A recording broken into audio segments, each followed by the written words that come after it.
नमो सिद्धाणं नमो आय्याणं नमो वज्रायाणं नमो लोये सौवसाहूणं नमो लोये सौवसाहूणं कुन्द कुन्द conic नमो हृदय कुंड खिल जाय परम सुगंधि महक में जीवन मम भूल जाय पूज्य पाद गुरु पाद में प्रणाम हो शोभा पाप ताप संताप घर और बड़े वैराग करणी विद्या सागर गुरु तारो मुझे ऋषि करुणा करो सभी को दो आशीष सभी को दो आशीष।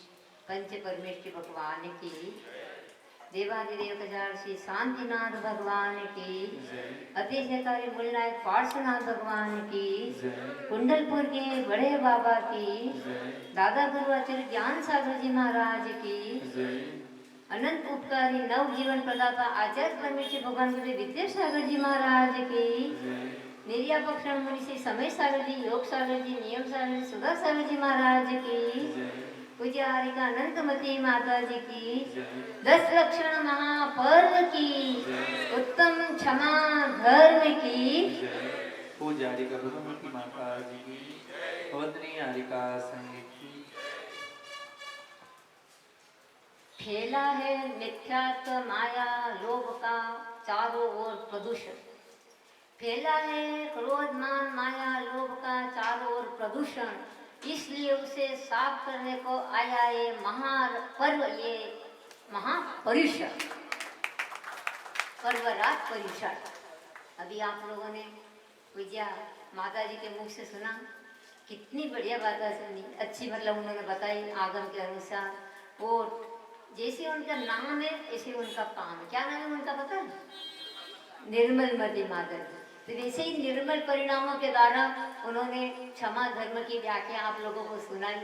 वास्तव में ये क्षमा धर्म अनमोल है इसकी कोई कीमत नहीं है।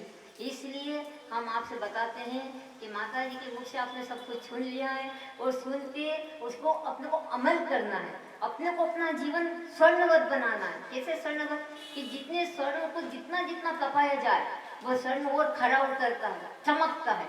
ऐसे अपने को भी क्या करना है कितनी भी प्रतिकूलता आ जाए अपने जीवन में हम अपने आत्मवैभव को अपनी समता को नहीं छोड़ेंगे। जैसे बताया है ना जल का स्वभाव स्वच्छ है शीतल है शांत है जल का स्वभाव स्वच्छ है शीतल है शांत है जल की तरह तू जीव है फिर क्यों अशांत है ना। जल स्वयं अपने को शिक्षा दे रहा है कि देखो मैं कितना शांत हूँ शीतल हूँ। अपने को शिक्षा लेने वाला चाहिए। अगर शिक्षा लेने वाला हो तो सभी से शिक्षा प्राप्त कर सकता है।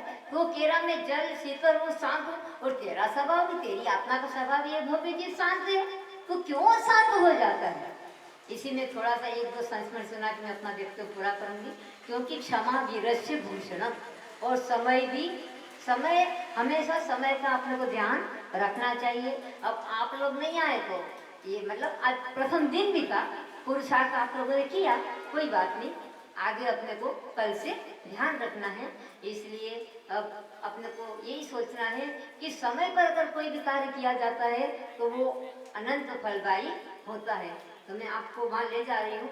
आपने सुना होगा पंडित जी गोपाल दास जी बरैया नाम सुना है ना प्रसिद्ध है वो। तो देखो वो पंडित जी थे इतने महान विद्वान थे कि बड़े बड़े विद्वानों में उनकी गिनती होती थी किंतु वो अपनी इंद्राणी से अपनी घर स्वामी से बहुत परेशान थे। बिल्कुल दोनों में 36 का आंकड़ा था। पंडित जी जितने सरल स्वभाव के थे उनकी गृह पत्नी उतनी ही ज्वालामुखी थी। वो शीतल स्वभाव के थे पानी के समान। तो क्या होता है कि एक बार पंडित जी गए थे घूमने, रास्ते में जंगल पड़ा, गन्ने का खेत मिल गया, तो उन्होंने कहा चलो अच्छा है, इतना मीठे मीठे गन्ने की सीजन है और गन्ना, खूब सारे गन्ना लेकर के आ रहे थे। तो अब उनका तो स्वभाव सरल था ही, और देखा कि जैसे हाथ में गन्ना है, बहुत सारे बच्चे पीछे हमें गन्ना हमें गन्ना हमें गन्ना चाहिए, कुछ सारे बच्चे छोटे छोटे बच्चे पीछे लग गए, तो सबको गन्ना उन्होंने एक एक एक एक करके वो बांटते चले। स्थिति ये हो गई कि जब तक घर आया तो कितना गन्ना बचा, सबको आपको मालूम, एक गन्ना मात्र बचा। और एक तो इतनी देर हो गई घर मतलब आने की, कितना कब से इंतजार कर रही थी पंडितानी जी, और आते हुए हाथ में कितना गन्ना लाए, एक। उनको तो अच्छा गुस्सा चढ़ा पंडितानी को, आपको तो गुस्सा नहीं आ रहा, देर तो नहीं हुई ना, आज उत्तम क्षमा का दिन है, मैं आपको बिल्कुल 2 मिनट में फ्री कर रही थी, क्योंकि समय का अपने को हमेशा ध्यान रखना चाहिए। तो बस उन्होंने पंडितानी ने देखा कि एक तो इतनी देर से आया और एक गन्ना लेके आया, गन्ना उनके हाथ से छीन लिया, और मैंने आपको पहले ही बताया कि वो ज्वालामुखी तो थी उनका स्वभाव, और छीन करके अच्छी पिटाई कर दी गन्ने से, किसकी, पंडित जी की। अब हुआ क्या कि गन्ने को पिटाई करने से गन्ने क्या हो गए, एक के 2 भाग हो गए। पंडित जी बिल्कुल शांत स्वभाव, जरा भी उनको गुस्सा नहीं आया, चेहरे पर भी सिकन तक नहीं आई, उन्होंने पिट लिया, हो गया शांत। मैंने कहा अच्छा ठीक है, अब शांत हो गई, तो अब देखो कितनी अच्छी बात है, मुस्कुरा रहे हैं, पंडितानी को गुस्सा किसी नहीं, हम तो इतने समझा रहे समझ नहीं पा रहे, और गुस्सा मतलब एक मुस्कुरा बोल रहे, कोई व्यक्ति और मुस्कुरा कर और गुस्सा आ जाता, क्यों कभी कभी ऐसा हो जाता। तो उन्होंने कहा कि देखो मुस्कुराने की बात तो है, लेकिन इसमें क्या मुस्कुराने की बात है, आपको समझ में नहीं आता क्या? देखो मैं ये सोच रहा था कि अपन 2 जने थे, आने वाले अपन कौन थे, 2 जने थे, आप और हम, और गन्ना कितना था, एक। तो मैंने सोचा कि एक गन्ने में अपन कैसे खाएंगे, अच्छा हुआ मुझे सोचना ही नहीं पड़ा, अब ये 2 गन्ने हो गए, तो एक गन्ना तू खा लेना और एक हम खा लेंगे। और पंडितानी को बहुत जोर से हंसी आ गई। ये महापुरुष ऐसे होते हैं, कितना भी खराब वातावरण, कितना भी प्रतिकूलता का वातावरण होता, पर ये सम्यक दृष्टि जीव, सम्यक दृष्टि आत्मा की ऐसी पहचान होती है कि उस वातावरण को स्वर्ग जैसा बना देते हैं। मतलब नरक जैसा वातावरण नहीं होता, कि अपनी जीने की कला है कि उसको अपन स्वर्ग रूप बना दो। ऐसे एक आपके जीवन का उदाहरण बता दे रहे, घर घर की रोज होती है, मतलब जो अपने घर में बीतती है वो बता दे, आपके अनुभव की बात कि क्या होता है। एक पति पत्नी थे, सेठ जी सेठानी जी, तो सेठानी जी का नियम था कि जब तक सेठ जी नहीं आते वो भोजन नहीं करते थे, सेठ जी आए इसके बाद वो दोनों साथ में भोजन करते थे। अब एक बार कोई कार्य हुआ तो सेठ जी को लेट, मतलब सेठ जी को देर हो गई आने में, 2 बज गए, इंतजार कर 2 बज गए, उसकी सेठानी को बहुत गुस्सा आया, उनको भूख लगी थी और अभी तक आए नहीं है, और उसका नियम था कि जब तक वो नहीं आएंगे हम भोजन नहीं करेंगे। अब जैसे ही वो आ गए, तुमने अच्छी गालियों की बौछार शुरू कर गई, खूब कड़े कड़े शब्द बोलना शुरू कर दिया। आपको समझ में नहीं आता, मेरा नियम रहता है, बस आपको तो अपनी चिंता है, हमारी चिंता तो करते ही नहीं है, कम से कम इतना तो सोचते कि मेरी पत्नी घर में भूखी बैठी होगी, और के खूब सुनाया जितना सुनाना था।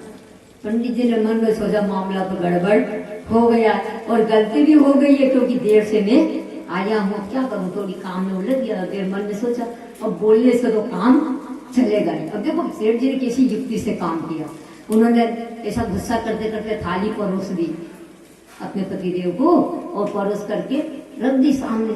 अब सेठ जी ने कहा कि अब कुछ युक्ति से काम तो करना होगा। उन्होंने क्या किया, वो थाली उठाई और थाली उठा के सेठानी के सिर के ऊपर रखने लगे। अरे ये क्या कर रहे हैं, ये क्या कर रहे? अरे पूरा खाना में देर से आकर ठंडा हो गया है।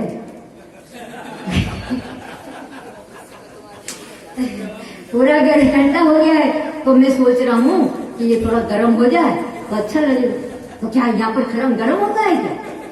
अरे अभी तुम्हारा मस्तिष्क बहुत गर्म हो गया है। इतना मैंने सोचा कि इतना गर्म, इतनी गर्मी भर गई है आपके दिमाग में, तो खाना तो गर्म हो ही सकता है।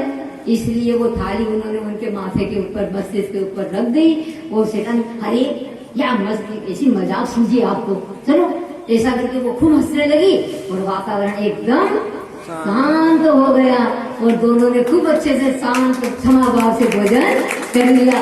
अपन भी क्षमा भाव से अब तो सबके पेट में चूहे दौड़ रहे होंगे, इसलिए अपन ज्यादा समय नहीं लेते और अपने को ये कला सीख जानी चाहिए जीने की कि कभी भी वातावरण बिगड़ता हो तो अपने को क्या करना चाहिए, उसमें अपने को मिट्टी के तेल का काम नहीं करना, किंतु ठंडे शांति धारा का काम अपने को करना चाहिए। तो ये अपने को जीने की कला आ जाएगी ना, तो कितना भी स्वयं मतलब अपने घर में प्रतिकूलता होगी हमेशा अनुकूलता बन जाएगी। एक बात और बता दूं, एक पति पत्नी थे 2 मिनट में, तो वो क्या होता है कि पत्नी इतनी मतलब पति थे कैसे थे, खुश क्षमता वाले, किंतु पत्नी को गुस्सा आता था। तो पत्नी ने एक दिन इतना गुस्सा आया तो कहते तुम कैसे हो, कुछ समझते ही नहीं हो, मैं बोल बोल के चिल्लाती हूँ, 1-1 घंटा चिल्लाती हूँ, पर आपका तो कोई असर ही नहीं पड़ता है। उसके मुंह से निकल गया जानवर कहीं के, कुछ समझ में नहीं आता। फिर भी वो पति तो मुस्कुराने लगे, अरे मैंने इतना बड़ा शब्द बोल दिया फिर भी आप मुस्कुरा रहे। तो कहती अरे प्रिया तुम कितना अच्छा शब्द बोला, तुम क्या अच्छा शब्द बोला, ये शब्द बोला मेरे को तो इतना अच्छा लगा तेरा शब्द। क्या कि देखो जानवर का अर्थ क्या होता है, तू मेरी और मैं तेरा। मेरे को तो बोलने में शर्म आती है, आप ही जानो आपके पास। तो भैया तू मेरी जान में तेरा बोल, तो इसमें पूरा शब्द कौन सा है, तो बहुत अच्छा। वो पत्नी ऐसी पानी हो गई और उन्होंने पतिदेव के चरण छू लिए और जीवन भर के लिए उससे समाधान कर, अब मैं कभी भी अपने जीवन में गुस्सा नहीं करूंगी। तो आज का उत्तम क्षमा का दिन है और आज के दिन अपने को कितनी भी प्रतिकूलता आ जाए तो 24 घंटे के लिए नियम लेना है कि मैं शांत रहूंगा। मेरी आत्मा का स्वभाव क्या है, शांत। तो मैं शांत रहूंगा, बिल्कुल गुस्सा नहीं करूंगा चाहे कुछ भी हो जाए।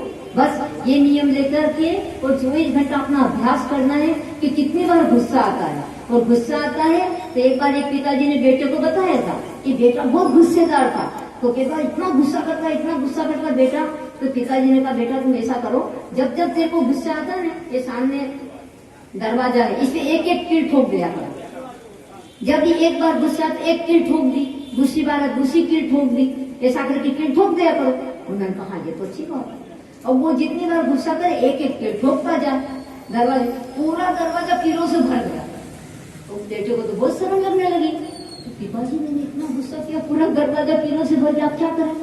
कोई बात नहीं बेटा, अब ऐसा करना कि तुम 1-1 बार गुस्से को मतलब इंद्रिय का दमन करोगे, क्षमा भाव पालन करोगे तो 1-1 कील को निकालते जाना। तो वो 1-1 बार जब भी गुस्सा आता है मेरे को गुस्सा नहीं करना, क्योंकि गुस्सा करना मेरी आत्मा का स्वभाव नहीं है। तो जब भी गुस्सा आता वो एकदम मुंह पे उंगली रख करके क्षमा धारण कर लेता, तो 1-1 कील निकालता जाता। तो ऐसे करके एक दिन ऐसा आया, पुत्र इतना क्षमावान बन गया कि 1-1 कील निकालते पूरा दरवाजा खाली हो गया, पूरा गुस्सा शांत। तो पिताजी ने कहा देख बेटा, उसकी पीठ थपथपाई, मेरा बेटा बहुत क्षमावान बन गया, पर ध्यान रखना बेटा, देखो पूरी कील निकल गई, तुम क्षमावान बन गए, किंतु फिर भी उस दरवाजे पर कील के निशान तो लगे ही हुए हैं। इस प्रकार भव्य बंधुओं अपन कितनी क्षमा धारण कर लो, पर जिस समय क्रोध किया उस समय हमारे कर्म का बंध को हो ही गया, तो वो निशान तो लग गया। हो सकता है कि जैसे राजा श्रेणी की 33 सागर की स्थिति नरकों की बंदी थी तो वो 84,000 वर्ष हो गई। क्षमा धारण करने से समता धारण स्थिति तो कम हो सकती है, किंतु आपने जो कर्म बांधा उसको तो अपने को भोगना ही पड़ेगा। इसलिए इससे अच्छा है कि माता जी ने बोला ना कि क्षमा धारण मतलब क्रोध करके बाद में पश्चाताप करना, इससे तो अच्छा है कि क्रोध को ही नहीं करना। ये तो शैतान व्यक्ति की पहचान है कि पहले क्रोध करना और बाद में पश्चाताप करना। किंतु सम्यक दृष्टि आत्मा की पहचान क्या है कि पहले बोलो फिर बोलो। इतने अपने को कोई भी बोलना है, क्रोध करना तो पहले उस वचनों को तोलना चाहिए और विचार करना चाहिए कि इसका परिणाम क्या होगा। ऐसा सोच करके अपन करेंगे वो सबका जीवन खुशहाली में बनेगा। और ऐसे आचार्य भगवान ये अपने है ना कितने क्षमा की मूर्ति। आचार्य भगवान का एक सदगुरु सुना ना थोड़ा सा, आप लोग का तो नहीं बोले। सन 1976 की बात है कि 1976 में आचार्य भगवान की आंखों में मतलब गर्मी का दिन था, खूब जलन हो रही थी गर्मी में, अंतराय भी हो गया था, केशकोश उपास किया था, अंतराय हो गया था और इतनी जलन हो रही थी। उनके 1976 छुल्लक जी थे उनके पास। एक छुल्लक जी को पता चला कि आचार्य भगवान के आंखों में बहुत जलन हो रही, क्या करा जाए। तो उन्होंने क्या किया कि चंदन का तेल, मानो ना चंदन का तेल कैसा होता है, ठंडा होता है ना, उसकी शीतल। तो उन्होंने चंदन का तेल आंखों में डाल दिया। आचार्य भगवान की आंखों में चंदन का तेल डाल दिया, और वो चंदन का तेल डाल दिया तो जितनी आंखों में पीड़ा थी उससे और डबल पीड़ा हो गई। आंखें ऐसी लाल लाल शुरू जैसे खून बह रहा, ऐसी आंखें हो गई और बिल्कुल फूल के ऐसी बड़ी बड़ी हो गई। उनको घबरा गए चिल्लगी, ये क्या हो गया भगवान, मैंने तो सोचा था कि चंदन का तेल डालने से आंखों में शांति मिलेगी, किंतु काम को गड़बड़ हो गया। वो फिर आचार्य जी ने कहा घबराओ नहीं, आपने तो इतनी शंका, कितनी शांति, इतनी जरा भी मतलब उनके चेहरे में से उन्होंने अपने आचार्य भगवान का क्षमा की मूर्ति है, कुछ नहीं कहा। और चुल्लक जी महाराज से कहा कि नहीं, तुम्हारा कोई दोष नहीं है, मेरा तीव्र असाफक कर्म का ऐसा उदय था, तो वो मेरे लिए चंदन का तेल भी विपरीत कार्य कर रहा। फिर उन्होंने बताया कि देखो जिस समय द्वारिका जल रही थी, तो द्वारिका जलने समय श्री कृष्ण जी कितनी द्वारिका की अग्नि को शांत करने के लिए इतना पानी जल ला करके अग्नि को शांत कर रहे थे, किंतु जब तीव्र कर्म का पूरे सामूहिक कर्म का उदय था तो वो जल भी क्या कर रहा था, मिट्टी के तेल का काम कर रहा और अग्नि ज्यादा भभक रही थी। तो इसलिए ये तो कर्म का उदय होता है, आपको कोई घबराने की आवश्यकता नहीं है। चुल्लक जी ने सोचा ये भगवान देखो तो क्या कितनी क्षमा की मूर्ति, साक्षात अपने जैसी तो आत्मा वो है आचार्य श्री, किंतु कुछ भी नहीं अपन होते क्या तेरे को समझ में नहीं आता। और फिर उसकी जो तेल था ना चंदन का तेल, उसकी जांच कराई गई तो पता चला कि उसमें वो स्पिरिट वगैरह कुछ मिला हुआ था तेल में, इतना तीखा पदार्थ मिला था, ऐसी अमृतधार और ऐसे टिंचर वगैरह उसमें मिला हो तो फिर आंखों की क्या दशा होता था। किंतु फिर भी उन्होंने चूक चपट नहीं किया। ऐसे हमारे आचार्य भगवान क्षमा की मूर्ति, हमें भी, हम भी उनके सब शिष्य हैं, शिष्या हैं, तो ऐसी क्षमा हमारे अंदर भी धारण होनी चाहिए। बोलना नहीं है, सुनना नहीं है, अपने को उस वक्त अपना जीवंत बनाना है। बोलो आचार्य विद्यासागर जी महाराज की, उत्तम क्षमा धर्म की, विजय अनंतमती माता जी की जय। वंदनीय हरिका संघ की जय।